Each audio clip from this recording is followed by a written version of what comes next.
મારું નામ ઋષિકા નાવડીવાલા છે. હું BNSGU અંતર્ગત ઇન્ટિરિયર ડિઝાઇન ડિપાર્ટમેન્ટમાં પ્રોફેસર છું.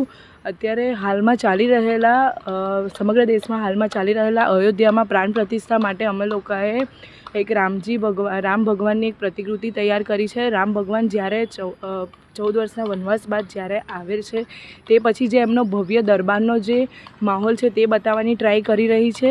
એમાં સાથે રામજી સાથે તેમના સાથી લક્ષ્મણ અને જાનકીની પ્રતિમા બતાવી રહી છે અને એમાં હનુમાનજીની પ્રતિમા દર્શાવી રહી છે. તેમાં અમે લોકોએ જે ઇન્ટિરિયર ડિપાર્ટમેન્ટના જે સ્ટુડન્ટ્સ છે તેમાં એ લોકોએ નેચરલ મટીરિયલના યુઝ કર્યો છે આ પ્રતિકૃતિ રજૂ કરવા. મારું નામ ધવલ પટેલ છે. ઇન્ટિરિયર ડિઝાઇન ડિપાર્ટમેન્ટ BNSGUમાં હું એક ટીચિંગ આસિસ્ટન્ટ તરીકે સેવા બજાવું છું.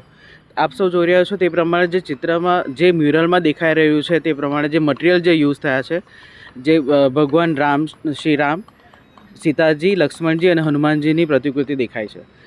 જે આ જે મિરર આર્ટ છે તે સેકન્ડ યર સ્ટુડન્ટ ઇન્ટિરિયર ડિઝાઇનના સ્ટુડન્ટોએ રેડી કરાવ્યું છે અને આ એક ઇલેક્ટિવ સબ્જેક્ટનો પાર્ટ છે જેમાં એ લોકોને મટિરિયલનું નોલેજ થશે, એ લોકોને ટેકનિકનું નોલેજ થશે અને આમાં જે પણ મટિરિયલ યુઝ થશે જેમ કે આપણા Indian marble, Indian mandana stone અને ઇન્ડિયન જેસલમેર સ્ટોન જે આપણા જનરલ મંદિરોમાં યુઝ થતા પથ્થરો છે.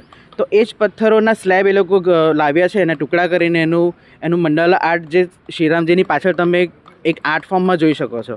તે જ પ્રમાણે એ લોકો નવી ટેકનિક જેમ કે AutoCAD અને CNC કટિંગ જેવું પણ આમાં શીખ્યા છે અને એક સારું એવું મ્યુરલ રેડી કરવાની ટ્રાય કરી છે. મારું નામ સોલંકી ઋત્વી છે.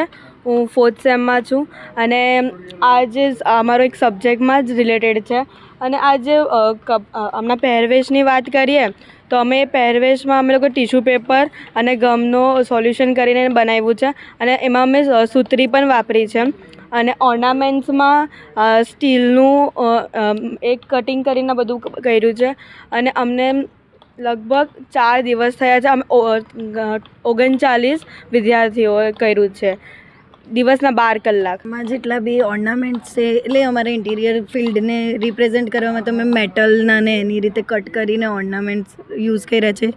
જે ફેબ્રિકમાં જે એમના ક્લોથ, એમના જે વસ્ત્ર છે એ રીતે અમે લોકોએ એ કર્યા છે કે એ ટિશ્યુ પેપરને એવી રીતે કર્યું જે 3D લુક આપે અને જે બેકગ્રાઉન્ડમાં જે દેખાય છે એમાં જે અમારી એકચ્યુઅલ જે સાઇટ ચાલતી હતી જે અમારા ઇન્ટિરિયરની ત્યાંથી જે વેસ્ટ મટીરિયલ હતા, વેસ્ટ સ્ટોન હતા તેને અમે લોકોએ એમાં રાખ્યા છે. જેમાં મંડાના સ્ટોન છે, જેમાં જેસલમેર સ્ટોન છે, વ્હાઇટ માર્બલનો યુઝ થયો છે અને જે આઈઝ અને જે એમના ફેસના જે એ છે તે અમે સ્કલ્પચર ક્લેનો યુઝ કરીને કર્યું છે અને એ નેચરલ આખું જે પ્રતિમા છે એમાં મોસ્ટલી ટ્રાય કરી છે કે નેચરલ મટીરિયલનો યુઝ થઈ શકે. જી, મારું નામ મેહુલ ઉમેદભાઈ પટેલ છે. હું ઇન્ટિરિયર ડિઝાઇન ડિપાર્ટમેન્ટના કોર્ડિનેટર બોલું છું અને સંપૂર્ણ ઇન્ટિરિયર ડિઝાઇનના ડિપાર્ટમેન્ટની જવાબદારી સંભાળું છું. હાલમાં જે આ પ્રયોગ થયો છે એના ભાગરૂપે ન્યૂ NEP 2020 અંતર્ગત જે ભારતીય પરંપરા અને ભારતીય કલા શૈલી પ્રમાણે જે વિદ્યાર્થીઓને આપણે IKS સબ્જેક્ટ તરીકે જે ઇન્ટ્રોડ્યુસ કરવાનો છે એના ભાગરૂપે આપણા દેશભરમાં અને વિશ્વભરમાં જે રામ પ્રતિષ્ઠાનો મહોત્સવ યોજાઈ રહ્યો છે એના ભાગરૂપે આપણી યુનિવર્સિટી BNSGUમાં પણ રામોત્સવ યોજાઈ રહ્યો છે 16 થી 22 દરમિયાન. એના માટે આ પ્રતિકૃતિ આપણે રેડી કરવામાં આવી છે.